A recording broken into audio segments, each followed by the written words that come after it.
Welcome to the SheSuite, the podcast where we have bold conversations with women who are leveling up their careers, building their confidence muscles, and stepping unapologetically into leadership. I am your host, Sierra Johnson Belser, founder and CEO of Inspire Executive Solutions and creator of the Human Algorithm Framework, where I teach leaders how to lead at human speed. Today, we're speaking with and taking business and confidence and golf lessons from, yes, golf, our powerhouse woman who saw a gap and built a movement. I'm going to introduce our guest today, Shella Sylla, founder and CEO of Sister Golf, former corporate banking leader, national advocate for women using golf as a business strategy, coach, speaker, and entrepreneur. Shella, you are a close friend of mine, so I'm so excited to have you as one of my first guests on the She Suite. So welcome. Thank you so much. I'm excited to be here as well. Excited to have you. So Shella didn't just learn the game, she turned it into a platform to help women break into spaces where deals actually happen. And what we're going to talk about today is how golf can be a tool for access, confidence, networking, and closing the gap in leadership. So, Shella, for our audience who is new to you today, tell us who you are and how Sister Golf was born. Sure. Again, thanks so much for having me on, Sierra. I am Shella Sylla, founder and CEO of Sister Golf, where we teach women business professionals how to use golf as a tool for networking, visibility, access, and proximity to business leaders so they can get the promotions and opportunities that they are often overlooked for, that their male counterparts usually get. So my background is I have a degree in finance, and I started my career in banking many years ago.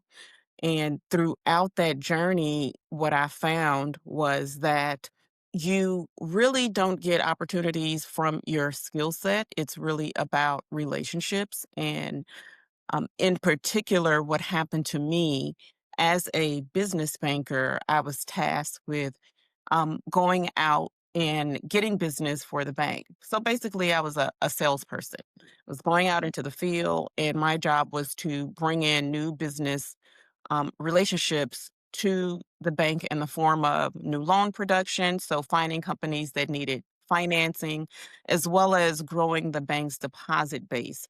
So in that endeavor, part of what I did was prospect and solicit new clients. And I was doing all the things that I thought I was supposed to do. They put me through all the training classes, so I felt like I was 100% equipped. I have a winning personality. I thought it would be a cakewalk. Just walk into a business owner's office, introduce myself, tell them all of the bells and whistles and all the things that the bank has to offer. And of course, they're going to change their banking relationship and come with me, right? No, ma'am, that was not the case. It was so much harder than I ever thought it would be.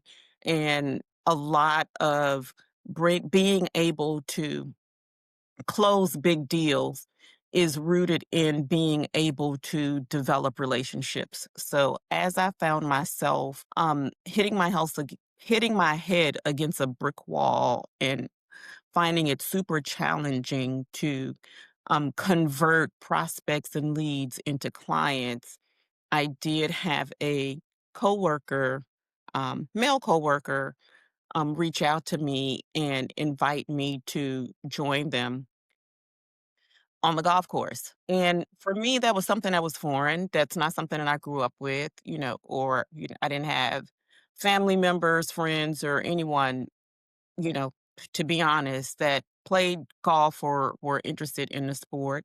And when I thought of golf, I really saw it as, something old, rich white men did. I saw it on TV. I thought it was boring. It was something that I had zero interest in.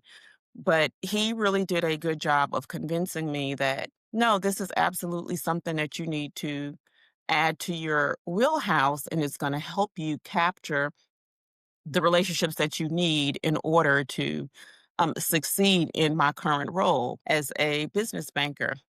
Well, the reason that I even thought to give it any credence was because I felt like I was tying myself up in knots. I was working so hard, doing all of the things, attending all of the networking events, building my what they call your center of influence, finding the professions that go hand in hand with banking, like your accountants, your financial advisors. Those are supposed to be all of your referral sources. So I was going to their conferences, I was going to the chamber meetings, I was doing all of the activities that you're supposed to do, setting up appointments with them to make those referrals sort of happen naturally like they were supposed to and feed into my pipeline so I could meet my goals. And despite that, I was still having a huge challenge in meeting my monthly number. Meanwhile, I noticed that my male counterparts were leaving every Friday at 3 to go play golf.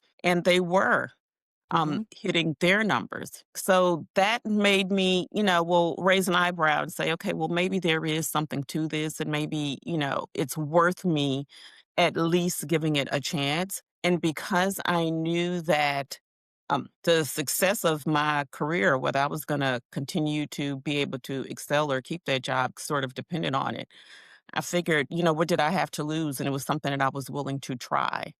So fast forward, I took his advice and decided, okay, let me go ahead and take some lessons. So I grabbed two girlfriends because you know how we are. We Mhm. always need our support system, and I didn't want to necessarily tackle it by myself. And they had nothing to do with the banking industry or business whatsoever. They were in healthcare industry, actually. Grabbed them and said, "Hey, I'm taking golf lessons. Y'all are taking golf lessons with me." And, sort of strong armed them into taking lessons with me. They didn't stick with it, I did, because what I found was I actually ended up liking it. So to my surprise, um, very surprised that I ended up liking it and was excited to report back when I got back, to the office. "Hey, I started taking lessons. This is what I'm doing. This is, where I'm taking lessons." It was Country Club of Miami, and but of course I was a brand new beginner and I had a long way to go. Well, shortly thereafter, I was invited to participate in one of the bank sponsored golf tournaments. So banks, corporate organizations, depending on the size, they're going to sponsor anywhere from 3 to 12 tournaments a year easily. And Mhm. so here was another one, and the bank was sponsoring it. And so I got invited to go, and I was a little bit hesitant because I literally said to my coworker, "Dude, I've taken 2 lessons. What do you do?" "No, I'm not ready." So of course I still had a little bit of fear and that intimidation factor of walking into an environment that, I'm not familiar with. But Mhm. nonetheless, I took the plunge, did all of the things quickly, ramped up, read up, did all of the things that I needed to do to prepare, threw on a cute little outfit, had my set of golf clubs, and I show up to the golf course, and it is me and 100 guys. I am the only female. And that was, I would say, a little over 20 years ago. And sadly, a lot has not changed because you go to these tournaments and there's still very few women. Sometimes it's just me, but now gotten better, but there's still very few women. Nonetheless, I show up. I'm standing out like a sore thumb because people are looking at me like, "Who are you? And what are you here to do? Are you playing? Are you driving a golf cart? Are you um, doing registration?" And I'm like, "No, I'm playing."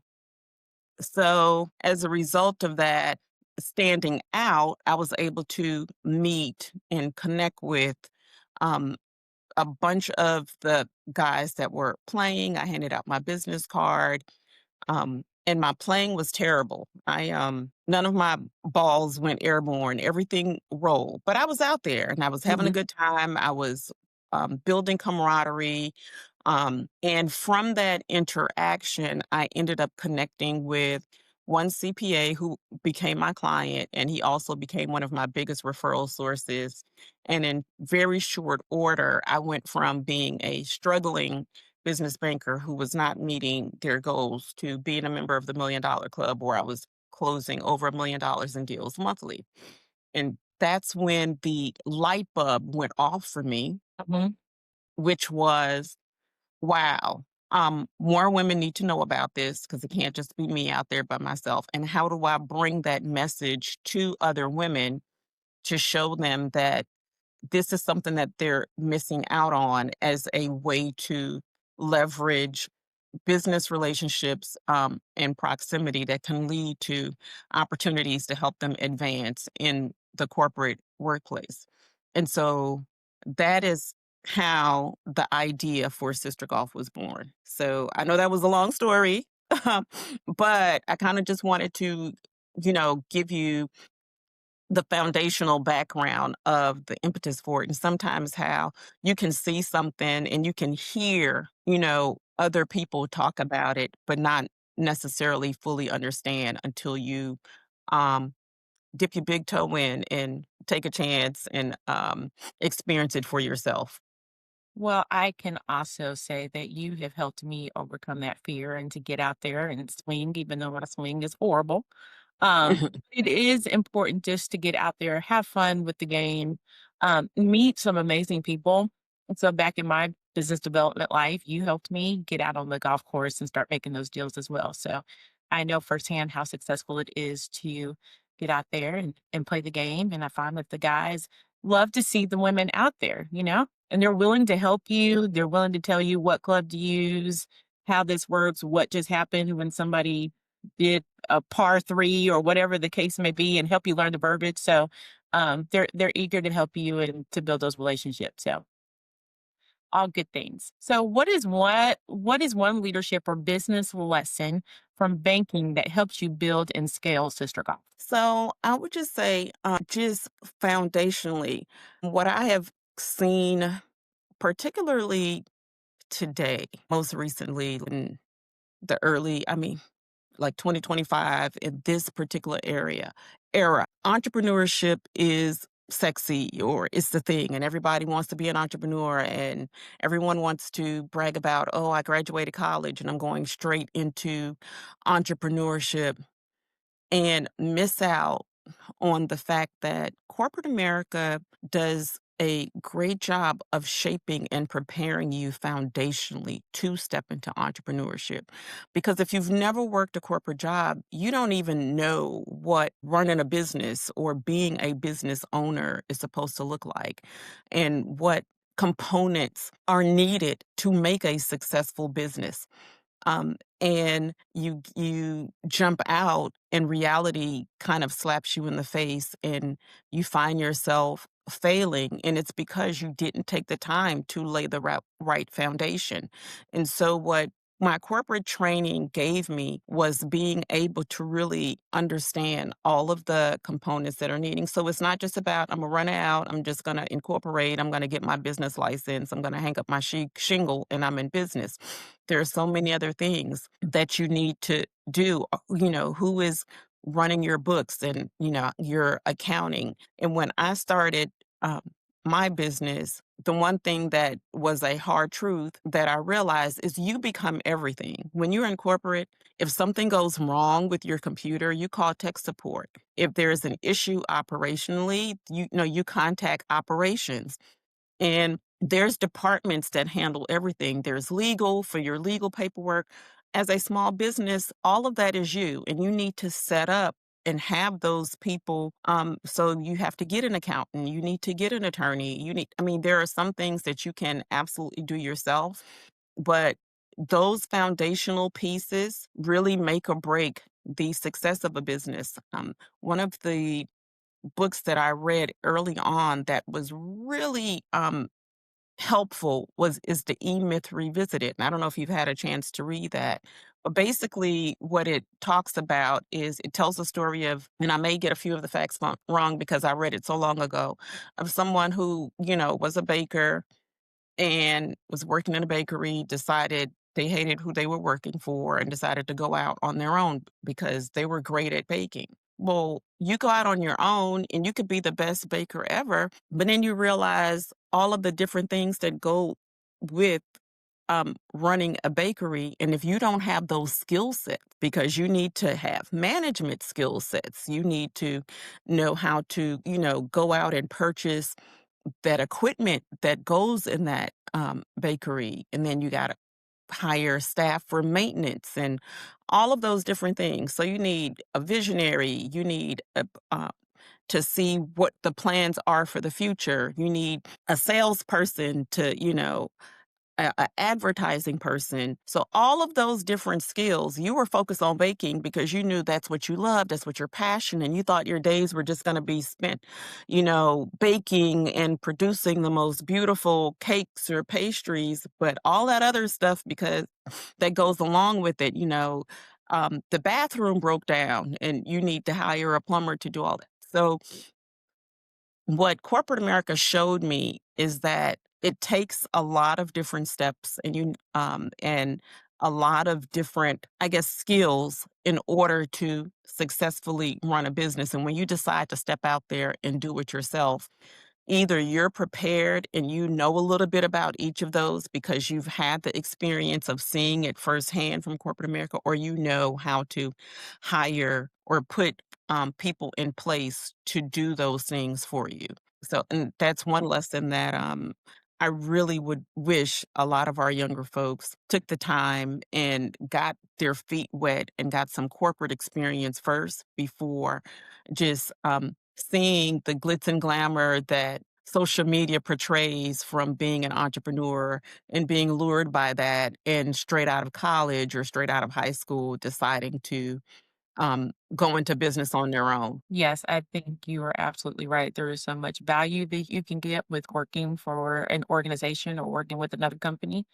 Um, and I think entrepreneurship got real sexy before remote work became the new sexy, right? Because you the Mhm. flexibility, you could do your own hours. But what they don't see in the background is you, because I see it with you and I see it with our other friend Arlene, how you guys are constantly working, constantly thinking about the business. You never have an opportunity to really turn completely off because you are that one man show or you are leading that organization and everything falls on you. So I think this is all good things for people to hear as they think about no matter what age really that you're thinking about taking on entrepreneurship. These are great lessons to hold on to. So is there one thing that maybe corporate life did not prepare you for when you stepped into your entrepreneur journey? I think it didn't prepare me for how long it would take because you leave and you think you doesn't matter how much experience you have or how many people you talk to and how much research you do, you step into entrepreneurship with a sense of a timeline of I'm going to do X, Y, and Z. I'm going to build this business. I'm going to build my clientele. And my goal is to get from point A to point B in a year or Mhm. in 2 years. It doesn't matter what your number is. You could say 3 years. And the reality ends up being however long you thought it was going to take, it's going to take two and a half times as long and it's going to cost two to three times as much as you thought it was going to cost. And that's a realization that I had. And I think that most people who go into entrepreneurship find out very quickly that this is taking way longer than I thought it was going to take. It's interesting. I was recently looking at I think it was a post. It wasn't a whole interview, but I saw it on social media, and he's trending right now, and that would be 50 Cent. But he was talking about business, and he was like, when you think you're ready, and it's just not happening for you, you're like, I'm ready to move to level up. I'm ready for the next um step in this journey, but I'm not getting the support I need and I'm not getting the clients I need, and you feel frustrated and you think that you're ready. He was like, you're still not ready. You're not ready. What that wait time is doing, it's preparing you and it's giving you the thick skin that you need. So when it does happen, you're unprepared to take everything that comes along with it. So during that time, just be patient and keep going. The key is to not give up. So I found it really timely that came across my feed in my timeline to see that, because sometimes as entrepreneurs you feel like, man, I've been at this. It's been 2 years. It's been 5 years. It's been however long, and you feel like I'm finally ready, for my breakthrough and for me to get to the next step.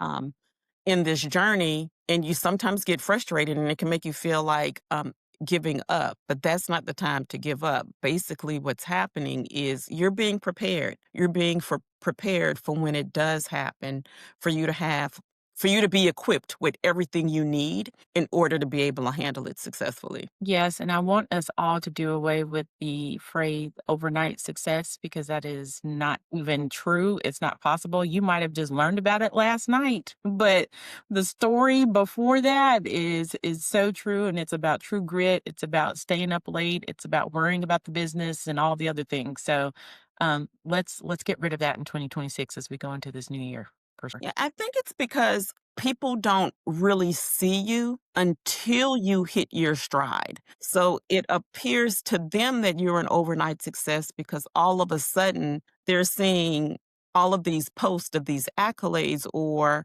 these accomplishments or these milestones that you're hitting. So from the outside looking in, it appears to be an overnight success. But what they don't see is the years of grind and dedication and hard work that you put in that allowed you to reach that pivotal moment where everything is finally coming to bear. So what's all that's happening is the harvest just finally came in for you. You've been planting. So you planted that seed and that tree, that seed went to a seedling, it went to a little plant, and then now you got this full tree and all the apples are falling off. And people are like, oh, wow, and you got, and it's like low hanging fruit. You have so much happening, and people, all they see is the finished product, but they didn't see you waiting for that tree to finally take root and bear fruit. And that's a long process.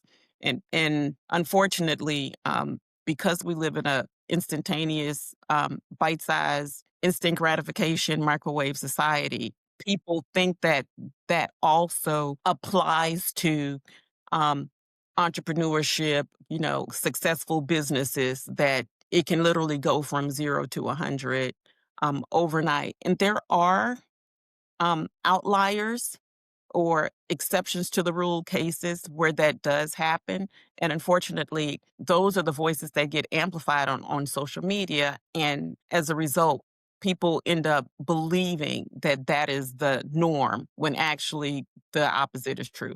It's still a process. Okay, so now we're going to kind of move into the power of golf as a business strategy. Okay. Sure. So I know I've heard you say before that golf is more than a sport, it's access. And what do women miss when they opt out of the game? What they miss is the opportunity to connect with and get close to um, decision makers and leaders that they normally may not have access to. And so what that means is, and not only just have access to, but in an informal environment that they normally wouldn't be able to talk to a leader in. So depending on the size of your organization, if you work in a huge organization where there's 1,000 or more people, you might be in a whole different building, you might be in a whole different department. Your chances of rubbing elbows or having a casual conversation with senior leadership or with the CEO are quite slim.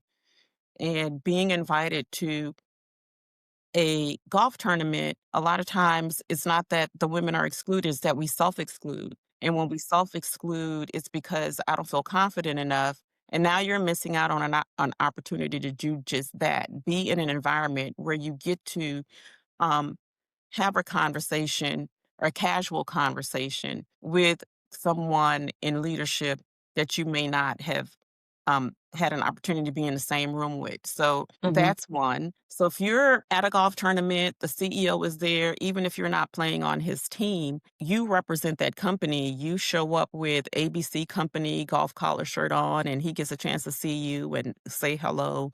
And you're able to have a quick conversation with him and talk about, hey, well, I'm in the IT department, or hey, I'm in operations, or hey, I'm in HR, and just kind of share anything with them. Then that person now has made a personal connection to you that you didn't have before, and that strengthens the relationship. And now you can follow that up with an email, hey, great meeting you, just to stay top of mind and put you in a position to continue to nurture that relationship so you can have opportunities. Same thing holds true for you if you're a business owner and there are potential clients at the golf tournament. What you ideally want to do, if there's a potential client, you want to be able to play on the same team as them, because that gives you an opportunity to have an informal conversation with them and deepen that relationship. Golf takes about 4.5 hours. So you get 4.5 uninterrupted hours in a casual, beautiful setting. You're outside, hopefully on a beautiful day. You're enjoying um, the scenery and God's beautiful landscape outside. And you're able to talk about everything from, what church you went to, what college you went to, and what you will find that we have so much more in common that we don't, even if it's somebody that's a different race from you or a different age demographic from you, you will find that you have things in common and you're able to connect. It's so funny how often I will meet somebody randomly on the golf course, and we start talking, and it was like, oh, I went to University of Miami. Oh, you went to UM? My mom lives in Miami. Or, you're able to connect those dots, and people do business with who they know, like, and trust, and you're able to build that know, like, and trust factor by finding common points of interest where you can intersect with that person. And you definitely want to do that with potential clients or vendors. That leads to strengthening the relationship. That leads to making the opportunity to close business so much easier. And so that's what folks miss out on when they don't participate. They're literally leaving money on the table when you get invited and you say, "No, I don't want to go." You're literally missing out on those opportunities to forge relationships. It's been said that a typical round of golf, one round of golf with a potential client or vendor, is the equivalent of like 40 business lunches. So wouldn't you rather just knock it out in one day? I don't want to go to 40 business lunches with someone. So, so yes, give me one day on beautiful greens. Anybody grouchy, you're in a bad mood at a golf tournament, so that also helps. One of the misconceptions that I had, when the reason why I took so long to get on the golf course, was because I assumed that everybody out there was at LPGA ready, right? Or PGA ready. So let's just talk about how women don't even have to be good at the game to gain the business and the benefits of being on the golf course, because half the people out there still don't know how to play golf. Like, not at that level that we're thinking as we see on TV. Absolutely. So glad you clicked on that, Sierra, because I spend a lot of time convincing and sharing this with women, because you're right. And I think it's because of two reasons. One, the regular average charity golf tournament that you get invited to never gets televised. So you have never seen what that actually looks like. The only golf you've ever seen is professional level golf on TV. So that's the only thing you can compare it to in your mind if you haven't participated. So you feel like everybody is going to be amazing. Secondly, what women don't realize is the guys are just like you. And the guys are just like you from the standpoint of they have a full time job, they have kids, they have responsibilities. They are not playing golf every day, or even every weekend for that matter. Most of them only play a few times a year when they get invited out on a corporate golf outing. So, with very little exception, you do have a few guys who play every single weekend. You do have some guys that played in high school or college. Those guys are going to play great golf. They're in the small minority. The rest of them are just like us. They took a few lessons and they play 2, 3, maybe 4 times a year when they get invited out to play. So their skill level is not going to be all of that great. But no one tells you that. So you walk around with this perception in your head that all of them are going to be these amazing golfers and you're going to be this beginner and you're going to be embarrassed and you're going to look stupid. The third thing that is a huge misconception of why women feel the way you felt is because guys tell great stories. Because when they are out there, when they come back on Monday morning and they're having that chop it up water cooler conversation, they are telling you about that one hole where the golf gods smiled on them and they somehow managed to hit a beautiful shot and have a beautiful score. They had a par five. I did it in three. I ended up with an eagle. It was that anomaly is the one story that they're going to embellish and tell you in great detail. For But the they're next not going to tell years. you exactly. But they're not gonna tell you about the 17 other holes where they hit it and the ball stopped right by their big toe, it went nowhere, or they took a swing and the ball landed in the water, or they took a swing and they almost killed somebody because it took a sharp left turn, you know, and or it ended up in the woods and they never found it again. Those stories you'll never hear, but you will hear the one or two stories of where they hit a great shot and they will tell it ad nauseum, at length, and in full detail, time and time again. So you walk away with a sense of, oh my God, that guy's really an amazing golfer. But until you actually played side by side with him for a full 18 holes, you realize that happened maybe once or twice during the whole round. So, what I try to implore to women is you really don't have anything to worry about or be afraid of because most of them are on the same level as you. And the national, maybe global statistic is that 95% of golfers never break 100. And what that means is to compare it to a regular grading system, A being the best and F being the worst. 95% of golfers play at a D level. So you really um, are comparing yourself against a false narrative with, something that because of what you've seen or what you've been exposed to, but is in fact actually not true at all. Absolutely 100% true. And I have heard the same stories over and over again, Yeah. time and time again. And then playing with them and was like, my friend Shella plays better than you. Yes. The story is not 100% true. Okay. So let's talk about entrepreneurship, grit, and building a brand, because that's definitely something that you have had to do since moving into the entrepreneurship role. Now, I'm not sure if we talked about this, but how long has Sister Golf been in business? Since 2013. 2013. So she has had a good run and she's doing some amazing things. So 2013, I couldn't remember that. Okay. So, what has surprised you most about entrepreneurship in the best and worst way? So, I think when I decided I wanted to um, step into entrepreneurship, the biggest thing that I was looking for was freedom and autonomy. Um, I enjoyed my time in corporate America, but corporate America came with a lot of bureaucracy, especially when you're in an industry like I was in, which is banking. There's a lot of things from a regulatory standpoint, and there's always a lot of layers of folks that you have to go through in order to get anything done, permissions for this or that. And I wanted to do something. They gave me the freedom to, direct my own steps in any way that I felt that I wanted to.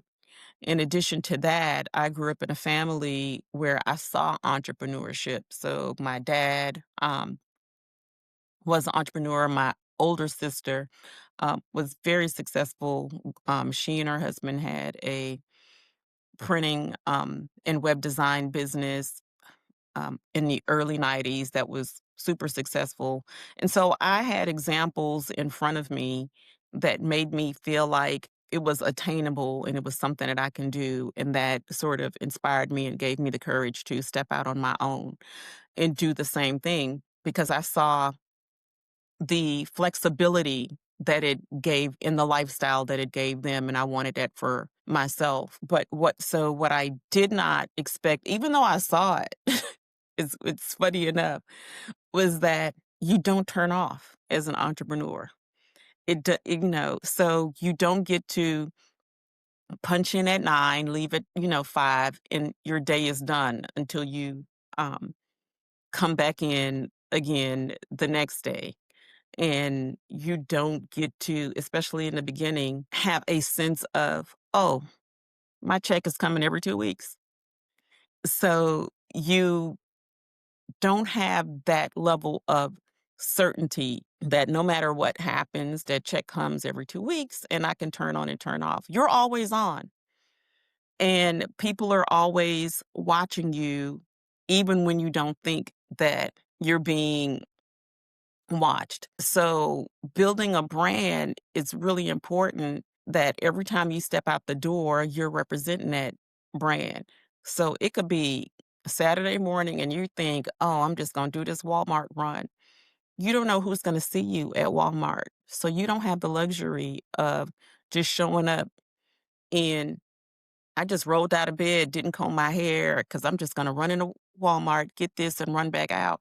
And your brand is still very important. It's how people perceive you. So even if I do the bare minimum and just put on what I call Walmart makeup, you Mhm. know, gotta at least have on a little bit of lip gloss, some earrings, some Yeah. basic face foundation. I might not do full makeup, but I'm going to be presentable because that's who you represent your brand and that's who the public sees. You're always front facing, you're always client facing. And if somebody calls you at 6 or 7, um, if you're still building and you need that business, you need to answer the phone. You don't get the luxury of saying, oh, it's after 5. I'm not going to take that phone call until you get to a point where you can sort of pick and choose. And then you need to definitely set boundaries in, from a work standpoint. But so that was one of the things that I found that surprised me from that standpoint is you're always on. But what I also really enjoyed and like is that what I produce is completely up to me. So I can do as much or as little. But if you do a little, you're not going to succeed. But I can do as much or as little as I choose to. And someone else isn't dictating, when I have to be there, when I have to leave. I'm not punching anyone's clock. So if mom has an emergency and I need to get to Miami, I'm not checking in with a superior to say, can I get tomorrow off? Or, I'm checking in with me, Shella. What you doing tomorrow? Mom needs you. Can you go? Yeah, Shella, I think you can go. Mhm. So I love that. having that level of agency is something that I really cherish and treasure. And that's something that entrepreneurship gives you. But with everything, there's pros and cons, and it doesn't make it easy. And I've heard plenty of people say life is hard. You just got to choose your hard. And you can choose the hard of I'm beholden to this corporation that I work for and they pay me my check. So I got to show up 9 to 5, Monday through Friday, and I have to respond to them or and ask them for permission to do certain things. The Mhm. flip side of that is I report to myself, but if I don't do the work or if I don't show up, then I'm not going to get paid. And so I have to keep myself on a strict schedule and I have to do all of the things. And sometimes, with entrepreneurship, there's highs and lows. There's times when business is great and it's flowing and everything is clicking on all cylinders. And there's sometimes when it's just a lull and you are like, ooh, how am I going to make it from February to April, because it's looking real bleak right now. And so you don't have the comfort of leaning on, okay, things are bad, but I know what that check is coming. So you got to take the good with the bad, and it's just a different type of hard, and everybody's not cut out for that, because some people feel like they need certainty. And with entrepreneurship comes a lot of uncertainty. And if you cannot operate in uncertainty, then it's not for you. Well, this is a clear vision of the person that cannot operate in uncertainty and is still working for the man and trying to build a business. So, we're at two different ends of the spectrum. And I talked to you guys, you and Darlene and all my other entrepreneur friends at length. Inspired's only been in business for a year now. Things are happening, things are starting to turn, but it has taken all of last year to get to this point where things are happening. But I'm still not ready to let go of that steady income that I have, because I've got two girls in college. I still got this 15-year-old that's eating me out of house and homes. That brings me to my next question for you, because I feel like as women in leadership, and this is just a Sierra-ism, I feel like you need to always have your main plan and your backup plan. Because with the things that are happening right now, especially with women of color in corporate America, we've got to have a plan B. And so there's a lot of women out there that are looking to build a business that's rooted in their passion and their purpose, um, but may still be in work. So, what is some advice that you would give on some things that you probably got wrong in the early days of building Sister Golf? And what did it teach you? What are some of those lessons? So while I did plan, and I wouldn't call it a backup plan, because there's a lot of successful people that tell you burn the boats, Hmm. because if you have a backup plan, you're not going to go all in. Correct. And I kind of agree with that. But at the same time, you do want to plan. And even though I had that, I felt like there was more that I should have done. And the more that I should have done was maybe even having a bigger reserve than I started out with. Because you may have, and I've seen people do this, it was like, okay, I saved up a year's salary, or I saved up a year and a half salary so I can go move forward with that vision of this business, and realize I probably needed to save up 3 or 4 years' salary. Because again, back to what I said earlier, which was, however long you thought it was going to take, double that, because it's going to take twice as long. So I was fortunate in a sense, because while I was building Sister Golf, I had another source of income, because I have rental income from properties, and I cut down on my expenses substantially. And that's what people a lot of times don't think about. Because I recently was on a panel, and I had someone ask me, how did you make the transition from corporate America to entrepreneurship? Because folks think that you just wake up one day and say, you know what, I quit this job and I'm going to be a full-time entrepreneur. And that really does not work.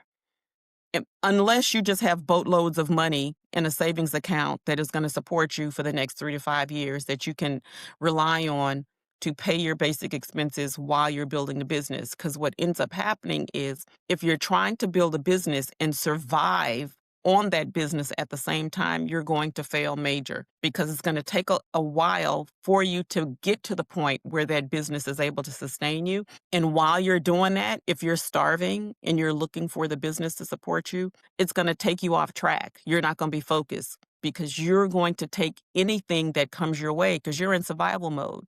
So you're going to take things that aren't necessarily in your lane. I just remember very early on, I experienced some of that, because I knew the type of organization that I wanted Sister Golf to be was really to help business women and women in corporate America leverage golf to help them to get promotions, to get opportunities, to close deals.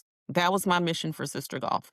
And I really wanted to focus on bringing that message through speaking engagements, through workshops, and explaining that. And while I was a good golfer, it was never my goal to actually be a golf instructor. My structure for the business was always to hire golf instructors to do that component of my work for me.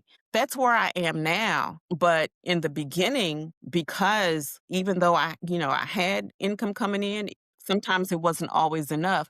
And so then I found myself actually teaching lessons that I never wanted to teach lessons, you know. So people appreciated I was a good enough golfer that I was able to do that. But then it also had me sort of listening to or considering things that were outside of my lane, and I had to come back. And people were like, "Oh, well, Shella, you should maybe go into the public school system and teach, little kids how to play golf. Or, Shella, maybe you should, do couples, or maybe you should do parties. Maybe you should do." And so you find yourself all over the place and not really focused on your core business because you're in survival mode. And if you're like, okay, this is not what I really do, but this person has a check that they're ready to write me, and I need that check because I got these bills to pay. You end up doing that. So while I say, don't have a plan B, take more time on the front end to prepare so you don't have to have a plan B.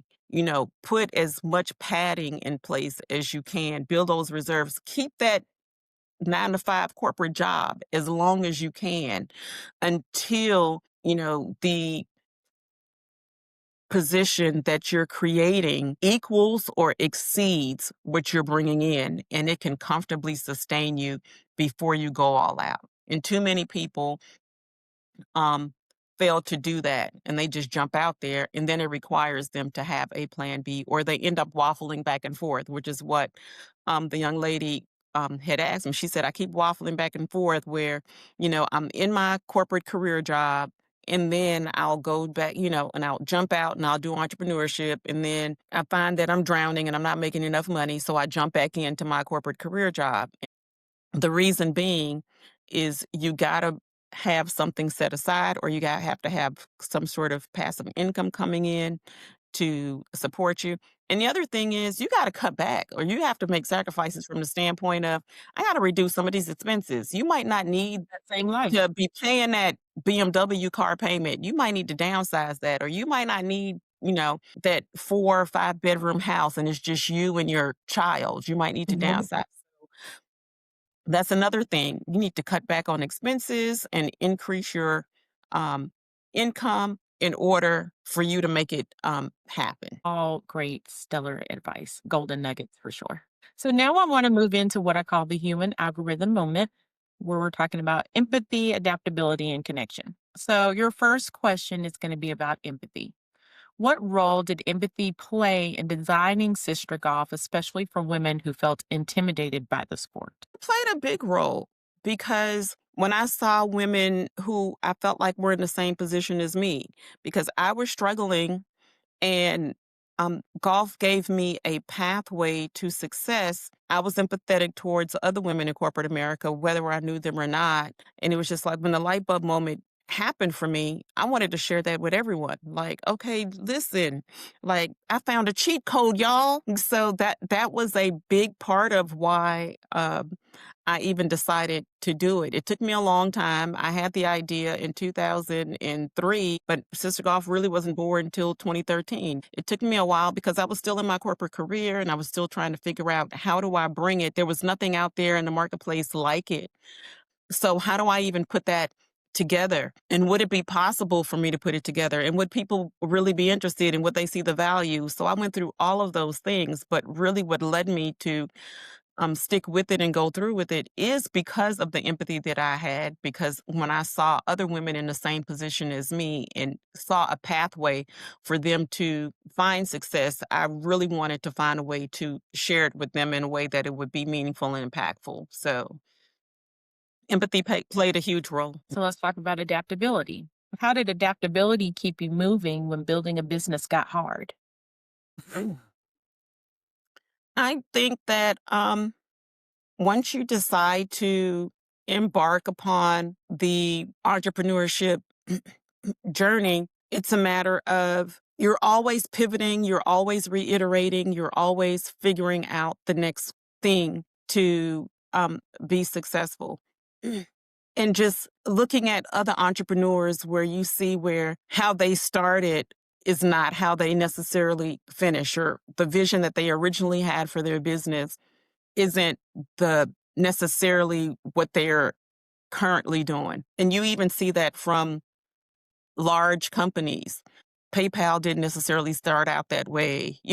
So for me, I look to those type of businesses and read books um, to keep me encouraged. So when things got hard, I'm like, you're not the first person that has gone through this. Other people have too. They figured it out. Everything is figure outable. So how do I dig deep and find a way to continue? So I figured out how to adapt. But the other thing that kind of kept me going was the stories. So there were many moments where I'm like, okay, this is too hard. I'm just going to pivot, or I'm just going to shut this down. And invariably, I would have those moments, and I would get an email or a text message or a phone call from somebody that said, I played in my first tournament and I made this connection, and now I'm getting a $30,000 raise. Or, I played in this tournament with my boss and we actually won, and now I'm getting the promotion that I wanted. And so then it's somebody else, you really changed my life and you really helped me because I was able to have a golf conversation and hold my own and really made an impression on the prospect or the vendor that I was speaking to. So, and I'd get that call and be like, okay. Another day. We ride another day. We go we gonna get on this horse and we gonna ride The another ride of day. dawn. So, so those are the things that, kept me going even at times where I just felt like, I hit a low or I hit a roadblock. And so I was like, okay, figure it out. You can make this happen. Okay. And then our next question is going to be about connection. What is a powerful leadership or community moment that affirmed your purpose as a founder? No, that I can speak to um one moment, but I can tell you, like, most recently here, there's a young lady that recently participated in one of the Sister Golf cohorts, and she has sent me several messages about how it has truly been a turning point for her um, in her career. And it's the gift that just keeps on giving, that she is still, reaping the benefits of the fact that she started taking lessons, she put it out there. Her boss was so impressed when they found out that they paid for her to get a set of golf clubs, and they encouraged her.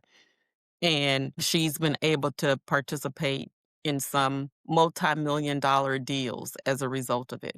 So that stuff like that um, truly warms my heart. And I mean, there's countless examples like that. So I can't think of one particular moment, but Yep, that's every awesome. time something like that happens, that um, makes me feel like the work that I'm doing is worthwhile.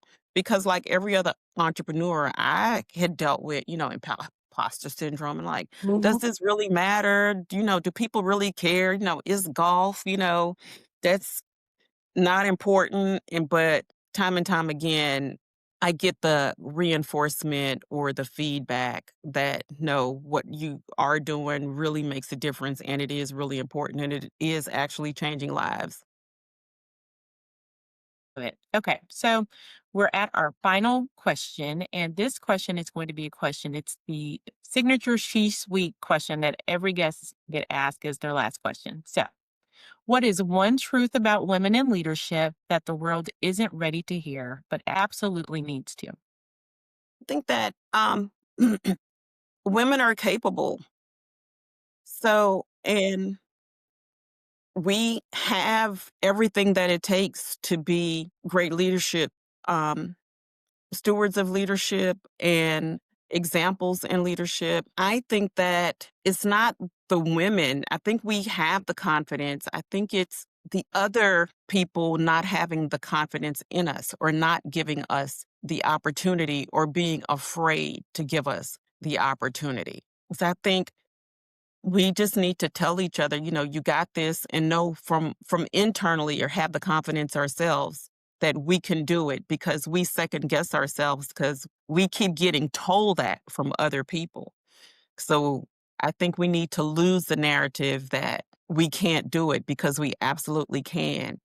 And stand in our truth and celebrate ourselves and celebrate the fact that we are capable and that we can do it. And hopefully we'll find allies along the way that will encourage us, support, and champion us. I think our biggest obstacle, or the biggest truth, is it's not that we can't do it, is that we get held back, or we have external forces that tell us differently, and we shrink because we listen to those voices. Thank you. Thank you. Thank you, Shella.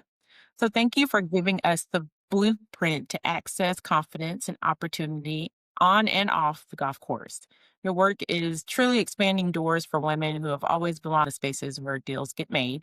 And to everyone listening, your voice matters, your presence matters, and the room gets better when you show up. So thank you all for being a part of the She Suite, and we look forward to seeing you next time. And thank you so much, Shella, for being here today. Thank you. 1,